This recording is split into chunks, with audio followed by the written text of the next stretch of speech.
I pulled into my gravel driveway at Lake Michigan, only to find a moving truck and a young couple holding my house keys. My son, Tyler, had sold my retirement dream behind my back just to buy a red supercar that cost $450,000. He told me my home was a waste of money. But Tyler forgot one vital detail. I did not just own that house. I owned the only private road that led to it. So, I did not sue him. Instead, I simply locked a heavy iron gate and put up a sign that said, "No trespassing." Today, that luxury car is long gone. My son does not have a mansion or a valet. Instead, he sits on a cold, metal bench at the local bus shelter, shivering in the wind. It is truly ironic how a status symbol can vanish when you lose your integrity. Before I tell you exactly how I turned a small strip of dirt into my ultimate victory, please share with me in the comments, which beautiful city or state are you watching from today?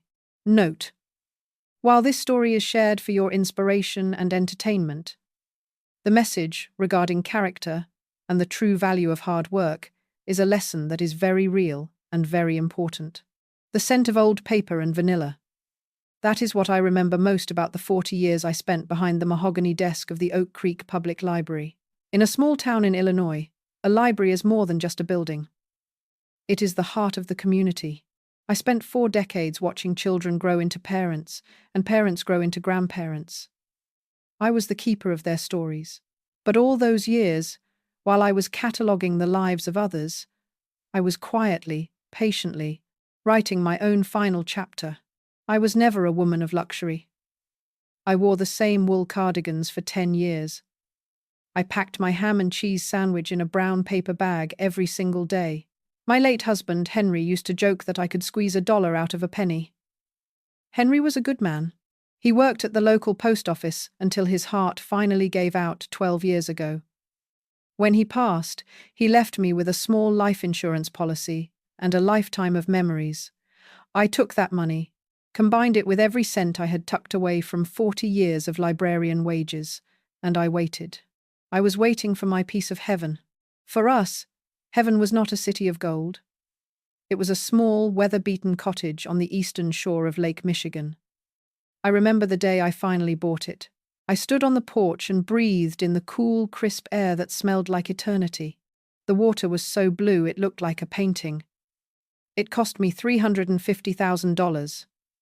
To some, that might not seem like a fortune, but to a librarian from a small town, that was every book I ever shelved. It was every late night I spent balancing our checkbook. It was my husband's legacy and my own sweat and toil. The cottage was perfect. It had a stone fireplace that crackled on chilly October nights. It had a kitchen window that looked out over the dunes. But most importantly, it had peace. I spent my first year of retirement there just listening. I listened to the waves hitting the shore. I listened to the gulls crying in the distance. After 40 years of hushed whispers in a library, the sound of the lake was the only music I needed. I thought I was safe. I thought that by working hard and playing by the rules, I had earned a quiet end to a long life. I spent my mornings tending to my hydrangeas and my afternoons reading the classics I had spent my life protecting. I felt like the luckiest woman in the world. I had my health, I had my books, and I had my beautiful home. But there was one thing I did not have. I did not have a sense for the modern world. The world was changing fast. Everything was moving into the clouds. Everything was a password, an app, or a digital signature. And that was where my son, Tyler, saw his opportunity. I loved my son. I gave him everything. I worked extra shifts so he could have the best sneakers. I took out a second mortgage so he could go to a private college in Chicago. I thought I was raising a leader. I thought I was raising a man of honor. I did not realize that I was raising a stranger who saw my hard-earned peace as nothing more than an untapped asset. Tyler lived in the city. Chicago was only a few hours away, but it felt like a different planet. When he came to visit me at the lake, he always arrived in a cloud of dust and expensive cologne. He wore suits that cost more than my first car. He would pace around my small kitchen, looking at his gold watch, acting as if the quiet beauty of the lake was an insult to his busy schedule as a financial consultant. "Mom," he would say, his voice smooth like silk. You are living in the past. You have all this value tied up in this old house, and you are not making it work for you. I would just smile and offer him a cup of coffee. I told him I did not need my money to work. I needed it to stay quiet, so I could sleep at night. But Tyler was persistent. He started noticing things. He noticed that I struggled to see the small print on the tax forms. He noticed that I got frustrated when the bank changed its online login system. One evening, about 6 months ago, he sat me down at the oak dining table. He looked so concerned. He looked like the little boy who used to come to me when he had a scraped knee. I am worried about you, Mom, he whispered. The state is getting aggressive with property taxes. If you miss a filing, or if you sign the wrong digital form, they could take this place away from you. You are getting older, and your eyes are not what they used to be. It was true. My vision was blurring. The doctors called it macular degeneration. It made the world look like a watercolor painting. Beautiful, but indistinct. I have a solution, Tyler said. He pulled a thick stack of papers out of his leather briefcase. It is called a power of attorney for property management. It just means that I can handle the boring stuff. I can pay the taxes. I can deal with the insurance. I can make sure the lawn is mowed and the roof is fixed. You just stay here and enjoy the view. You do not have to worry about a thing. I hesitated. I was a librarian. I knew the weight of a signature. But this was my son. This was the boy I had tucked in every night for 18 years. This was the man I had prayed for every morning. Why would I not trust him? I just want you to be safe, Mom, he said. He reached across the table and took my hand. His hand was soft. Not like my father's hands, which were calloused from the factory. Tyler's hands were the hands of a man who moved numbers around on a screen. He pointed to a line at the bottom of the last page. Just sign here. It is just for the maintenance and the taxes. I will take care of everything. I picked up my pen. My hand was shaking just a little. I looked at him one last time. I saw his father's eyes looking back at me. Or at least, I thought I did. I signed my name in clear, cursive letters. Martha Evans. There, Tyler said, sliding the papers back into his bag. He did not hug me. He did not stay for dinner. He checked his watch and said he had a very important meeting with a client back in the city. He left in such a hurry that he forgot his scarf. I sat there in the silence of the cottage for a long time after he left. I felt a strange coldness in my chest. I told myself it was just the wind off the lake. I told myself I was lucky to have a son who was so successful and so willing to help his aging mother. I did not know that I had just signed away the roof over my head. I did not know that Tyler saw my signature as a green light to erase 40 years of my life. To him, I was not his mother. I was a bank account that had finally matured. I went to bed that night feeling relieved. I thought my burdens were gone. The truth was, my nightmare had only just begun. The drive back from my medical checkup in the city was long. My eyes were tired from the bright lights of the clinic. All I wanted was to sit on my porch with a tall glass of iced tea and watch the sun dip below the horizon of Lake Michigan. I was thinking about the lilies I needed to water. I was thinking about the quiet. But as I turned the corner onto my gravel road, my heart stopped. There was a large yellow moving truck parked right in my driveway. It was blocking the path. 2 young men in t-shirts were carrying a sofa. My sofa. The floral print sofa that Henry and I had bought for our 20th anniversary. I parked my car on the grass. My hands shaking so hard I could barely pull the key from the ignition. I stumbled out of the car. My legs felt like lead. A young couple was standing on the porch. They looked happy. They looked like they were starting a new life. They were holding a clipboard and a set of keys. "Can I help you?" I asked. My voice was a whisper. It was a plea for a misunderstanding. The man looked at me with a polite, confused smile. He told me that they had just bought the place. He said they closed the deal with Tyler last week. He even held up the keys. My keys. He said the price was $450,000. I felt the world tilt. The blue sky turned grey. I reached out for the porch railing. but it felt like it belonged to someone else now. I was a stranger on my own land. I told them, there must be a mistake. I told them I lived here. The young woman looked at me with pity. That was the worst part. The pity. She said that Tyler had shown them the power of attorney papers. He told them I was moving into a specialized care facility in the city. He told them I did not want the house anymore. I did not wait to hear more. I got back into my car. I drove until I reached a gas station, and then I called Tyler. I was screaming. I was sobbing. I asked him how he could do this. His voice on the other end was cold. He sounded annoyed. He told me to calm down. He said that a big house like that was a waste of money for one person. He told me that he had invested the profit into a high-growth venture. He said he was a financial consultant, and he knew what was best for our future. Our future. He told me he needed a car that reflected his status. He said he could not show up to meetings in a 10-year-old sedan anymore. He hung up on me. He just hung up. I stood there by the payphone, even though nobody uses payphones anymore. I felt small. I felt erased. I had no home. I had no son. All I had was a purse and a car with a half tank of gas. I spent that night in a cheap motel by the interstate. The carpet smelled like stale cigarettes. The walls were thin. I cried until my eyes were swollen shut. I was 70 years old, and I was homeless because I loved my son too much. The next morning, I did not go back to the lake. I drove straight to Chicago. I knew where Tyler lived. He had a luxury rental apartment in a glass tower that overlooked the river.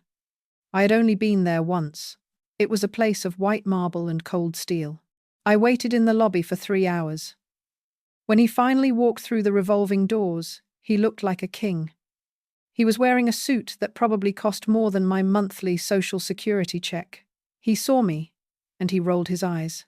"Mom, I told you I am busy," he said. He did not even hug me. "Tyler, that was my home," I told him. I tried to keep my voice steady. "That was your father's legacy. You sold 40 years of my life for a profit." He laughed. It was a short, sharp sound. He told me that I was being dramatic. He said the house was just wood and nails.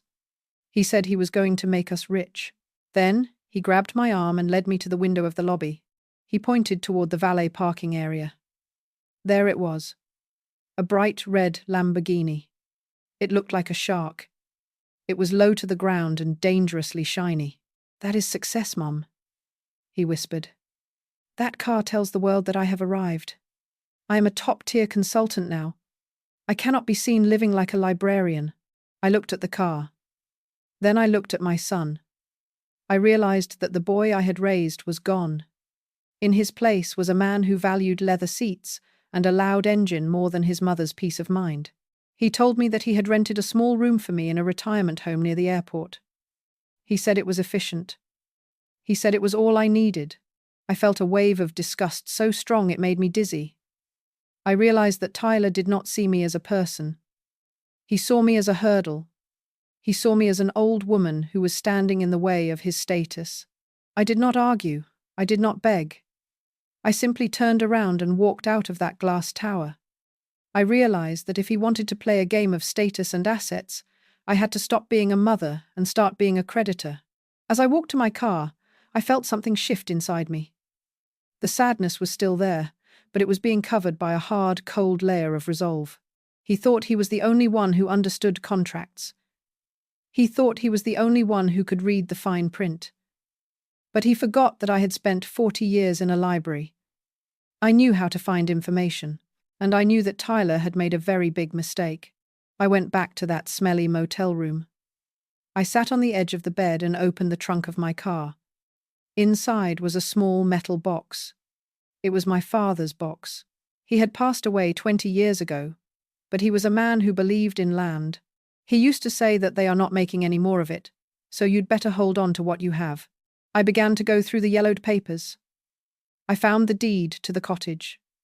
Yes, Tyler had used his power of attorney to sell that. But then I found something else. It was a property map from the year 1972. My father had been a very clever man. When the lake development was first built, the developers were greedy. They built houses right up to the water. But they forgot to secure the rights to the narrow strip of land that connected the main highway to the lakeshore. My father had bought that strip for almost nothing 50 years ago. I looked closely at the map. The cottage was sold. The house was gone. But that strip of land, that thin line of dirt that served as the only entrance and exit for the entire lakeside community, it was still mine. It was a separate parcel. It had its own tax ID. And because it was just a long, thin road, Tyler's high-speed lawyers had missed it. They thought the road was part of the public county system, but my father had kept it private. He had paid the taxes on that tiny strip of land every year until he died, and then I had continued to pay them. I felt a spark of hope. It was a cold hope, but it was bright. Tyler had sold my dream of buying a supercar. He had sold my peace to buy a status symbol, but he had sold a house that nobody could get to. He had sold a lifestyle that was now trapped behind my private property. I realized that the young couple who bought my house, the wealthy people who went to the luxury clubhouse, and even the developers themselves were all using my land every single day without my permission. I spent the rest of the night studying the laws of the state of Illinois regarding private easements and trespassing. By the time the sun began to rise over the interstate, I had a plan. I was not going to cry anymore. I was going to go back to my lake. But I was not going back as a victim. The next Monday morning, I did not call a lawyer first. I called a fencing company. I told them I needed a heavy-duty iron gate installed immediately. I told them it needed to be strong enough to stop a truck. I drove back to the lake. I stood on my narrow strip of land, right where the gravel road meets the paved highway. I watched a luxury SUV drive past me. The driver did not even look at me. He just assumed he had the right to be there. Not for long, I whispered to myself. The workers arrived. They dug deep holes. They poured thick concrete. By sunset, a massive black gate stood across the road. It was topped with sharp points. I hung a large, bright orange sign in the center. It said, "Private property. No trespassing. All violators will be prosecuted." I locked the gate with a heavy chain and a padlock. Then I sat in my car and waited.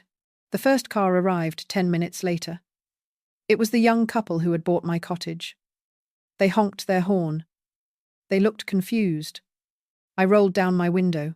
The man stepped out of his car. He asked me what was going on.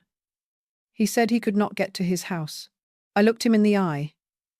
I told him that I was very sorry, but he was currently standing on private land. I told him that the road he was using did not belong to the county. It belonged to me. I told him that if he wanted to cross my land, he would need to speak to his lawyer and the person who sold him the house. Within an hour, there was a line of cars a mile long. The police arrived. They looked at my papers. They looked at my deed. The officer sighed and shook his head. He told the crowd that there was nothing he could do. It was a civil matter. And the land was indeed private. The calls started coming in. The developer of the lakeside community called me, screaming. He told me I was ruining his business. He told me he would sue me for millions. I told him to go ahead. I told him that I had 40 years of experience researching facts, and I knew exactly where the property line ended. Then came the call I was waiting for. It was Tyler. He was frantic. He said the bank was calling him. He said the young couple was suing him for misrepresentation. He said the developer was blaming him for the entire mess. "Mom, just open the gate," he yelled. "My reputation is on the line. I have a lunch meeting with a major investor tomorrow. I need to show them the development." "I am sorry, Tyler," I said. My voice was as calm as the lake in winter. "But as you said, a piece of land is just dirt. It is a waste of money. I have decided to keep my dirt all to myself. It reflects my new status as a woman who knows her worth." I hung up. I turned off my phone. For the first time in weeks, I went to sleep in my car, and I slept like a baby. I knew that the red Lamborghini was about to become very, very expensive to keep. The legal world moves slowly, but when a mountain begins to slide, nothing can stop it. Once my iron gate was locked, the dominoes began to fall one by one. The young couple who had bought my cottage realized they had purchased a house with no legal way to reach it. Their lawyer was furious. The bank that held their mortgage was even more furious. They realized the collateral for their loan was now a stranded island of wood and nails. Because Tyler had signed the sales documents under power of attorney and claimed the property was fully accessible, he had committed what the lawyers call misrepresentation. In simpler terms, he had lied on a federal document. The developer of the lakeside community was facing a class action lawsuit from every homeowner in the area. To protect themselves, they turned all their legal fire on Tyler. Within 2 weeks, a judge ordered that all of Tyler's bank accounts be frozen pending a fraud investigation. I heard about the day the Lamborghini was taken. A friend of mine who still works in the city told me she saw it happen. Tyler was coming out of a very expensive steakhouse with a group of people he wanted to impress. He was laughing and tossing his keys to the valet. But instead of his car being brought to the curb, a flatbed tow truck was waiting. The bank had issued a repossession order because the high-growth venture Tyler bragged about was actually a series of unpaid credit lines. He had not made a payment in 2 months. In front of all his associates, the bright red car was hooked up to a winch and dragged onto the truck. Tyler was screaming. He was waving his arms and threatening to fire everyone, but the tow truck driver just pulled away, leaving my son standing on the sidewalk in his $3,000 suit, looking like a fool. Shortly after that, he was evicted from his glass apartment. When your bank accounts are locked by a court order, luxury landlords do not wait. They changed the locks and put his designer luggage on the street. While Tyler was falling, I was rising. The developer realized that the only way to save their multi-million-dollar project was to own that road. They sent a team of lawyers to meet me at a quiet diner. They offered me $500,000. I stirred my coffee and said no. They offered $700,000. I ordered a slice of apple pie and said no. "What do you want, Martha?" the lead lawyer asked. He looked exhausted. "I want $1,500,000, I said. "And I want it in a certified check by Friday. That is the price for the 40 years of peace you helped my son steal from me." They had no choice. They paid the money. I did not go back to the old cottage. Too many sad memories were buried in those walls. Instead, I bought a beautiful, historic estate on a different lake, far away from the noise of developers. It has a library with floor-to-ceiling shelves made of real oak. It has a garden where the roses bloom all summer long. I moved in with my books and my father's old metal box. I was no longer a victim. I was a woman of means. And for the first time in my life, I did not have to count every penny. I had my dignity back. I had my security back. But I still had a hole in my heart where my son used to be. 1 year passed. 1 full year of seasons changing over the water. It was a Tuesday in late November. The Chicago wind was howling, carrying the first scent of a brutal winter. I was in the city to visit an old friend from the library association. I had plenty of money for a private car, but I decided to take the local bus. I wanted to feel the pulse of the city again. I wanted to remember what it was like to be among the people I had served for 40 years. As I walked toward the bus shelter near the train station, I saw a figure huddled on a metal bench. The man was thin. His hair was long and matted. He was wearing a wool overcoat that might have been expensive once, but now it was stained and torn at the elbows. He was shivering so hard that his teeth were chattering. He looked up as I approached. It took me a moment to recognize the eyes. They were sunken and surrounded by dark circles, but they were still Tyler's eyes. "Mom?" he croaked. His voice was raw from the cold. I stood there, wrapped in my warm cashmere coat, looking down at the man I had once carried in my arms. "Hello, Tyler," I said. My voice was calm. I did not feel anger. I did not feel joy. I felt a profound, heavy sadness. He stood up, his legs shaking. He told me that the bank had taken everything. He said his friends had vanished the moment the money ran out. He said he had been sleeping in shelters when they had room, and on the street when they did not. He told me he had not had a hot meal in 3 days. "Please, Mom," he whispered, reaching out a trembling hand. "I made a mistake. I was young and stupid. Just let me come home. You have that big new place now. You have plenty of room for me. I can help you, I promise." I looked at his hand. I thought about the day he handed me those power of attorney papers at my oak table. I thought about the way he rolled his eyes when I cried for my home. I thought about the red Lamborghini, and how he said my life was a waste of money. "Tyler," I said softly, "you told me once that a house is just a waste of money for one person. You told me that I did not need a dream. I needed an investment." He started to cry. Large, silent tears tracked through the dirt on his face. "I am living my dream now," I continued.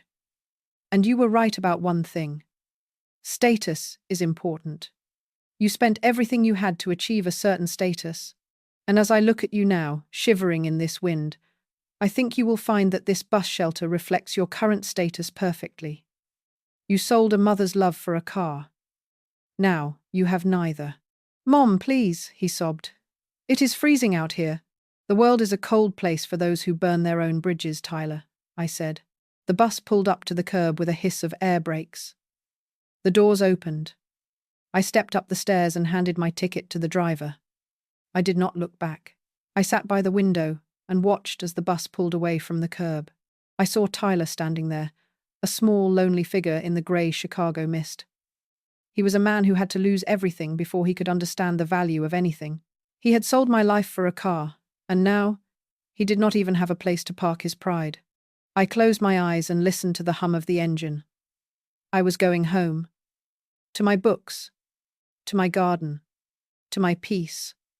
I realized that some stories do not have a happy ending for everyone, but they always have a true ending. If you enjoyed this story and believe that a person's character is worth more than any supercar, please like this video and subscribe to Elderly Stories. Your support helps us share these important lessons with the world. Thank you for watching. As I sit here in my new library, watching the snow fall gently over the quiet waters of the lake, I am struck by a simple truth. Life is not measured by the speed of a car or the height of a glass tower in the city. It is measured by the bridges we build and the people we choose not to hurt along the way. My son, Tyler, spent his whole life trying to run away from the simple, honest values I tried to teach him. He thought that by selling my retirement and buying a red supercar, he was finally becoming someone important. He thought he was winning, but in his race to reach the top, he forgot that the most important thing a person can own is their integrity. I did not take pleasure in seeing him at that bus shelter. No mother ever wants to see her child cold and hungry. But I also realized that I could not save him anymore. Sometimes, the most loving thing you can do for someone who has lost their way is to let them feel the weight of their own choices. He sold my peace for a status symbol. Now he must learn what it means to have nothing but his own character to keep him warm. To my friends watching this today, I want to say this. Do not be afraid to stand up for yourself. Working hard for 40 or 50 years gives you the right to your own peace. Your retirement is not an asset for your children to gamble with. It is the harvest of your life's labor. If this story touched your heart today, please leave a comment below. I love hearing your thoughts and your own stories of resilience. It reminds me that we are a community of people who still believe that honor matters more than money. If you believe that a good name is more valuable than a luxury car, please give this video a like. It helps our message reach more people who might be going through a hard time. And do not forget to subscribe to our channel, Elderly Stories, so you never miss a new chapter of life and wisdom. Thank you for spending your time with me today. May your home always be a place of peace. And may your heart always be full of the things that money simply cannot buy. God bless. And I will see you in the next story.